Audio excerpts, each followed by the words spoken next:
ఒక చిన్న ఇన్సిడెంట్, నాకు ఆ వీడియో చూసే దీని మీద సబ్జెక్ట్ పెట్టాను. ఒకసారి ఆ వీడియో ప్లే చేయండి. ఆ వీడియోలో ఒక కుటుంబంలో ఒక వ్యక్తి చనిపోయాడు. అతను జన సైనికుడు అన్న విషయం ఎవరికి తెలియదు.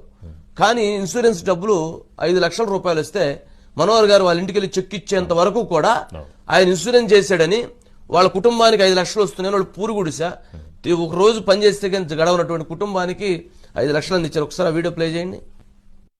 నా పేరు మెండి జ్యోతి, మా ఆయన పేరు దొరబాబు.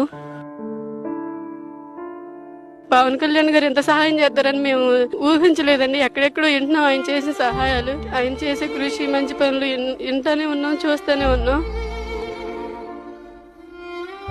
మా కోసం కూడా ఎంత కృషి చేస్తారని మా ఆయన కనీసం 500 రూపాయలు కట్టి ఆయనలో పార్టీలో చేరినందుకు పవన్ కళ్యాణ్ గారు ఎంత సహాయం చేశారు. ఆయన కృతజ్ఞతలు తెలియజేసుకుంటున్నామండి. జనసేన పార్టీలో మా ఆయన సభ్యత్వం కట్టారన్న సంగతి కూడా నాకు తెలియదు. కానీ ఈరోజు పవన్ కళ్యాణ్ గారు మాకు చాలా అండగా నిలబడ్డారు. 5 లక్షల రూపాయల చెక్ మా కోసం పంపించి మా కుటుంబాన్ని ఆదుకున్నారు. మేము ఏమీ లేని వాళ్ళం అండి, పేదవాళ్ళం, ఇల్లు కూడా లేదు. మాకు ఆయన జనసేన పార్టీలో తిరుగుతారని మాకు వేరే పార్టీ నుంచి వచ్చే నిధులు ఏమీ రానివ్వలేదండి. అంటే చదివితే స్తోమతలేదు కదండి, కొంచెం వరకు చదివి మానేమని చదవండి, బాగా చదువుకుంటే చదవండి, ఓకేనా?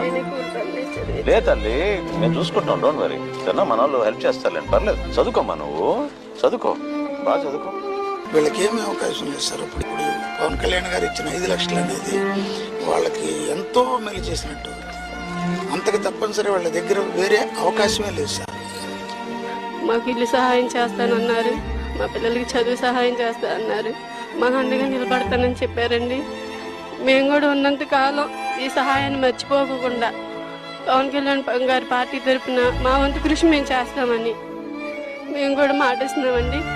పవన్ కళ్యాణ్ గారి ఆలోచనలు కావచ్చు, మనోహర్ గారి ఆలోచనలు కావచ్చు, వాళ్ళ కార్యకర్తలకి, ఆ పార్టీలో ఉన్నటువంటి వాళ్ళకి మంచి చేసే విధంగా ఉంటే ఎంతటి సౌలభ్యం, ఎంతటి ఉపయోగకరంగా ఉంటుందనేటువంటిది నిదర్శనం ఈ సంఘటన.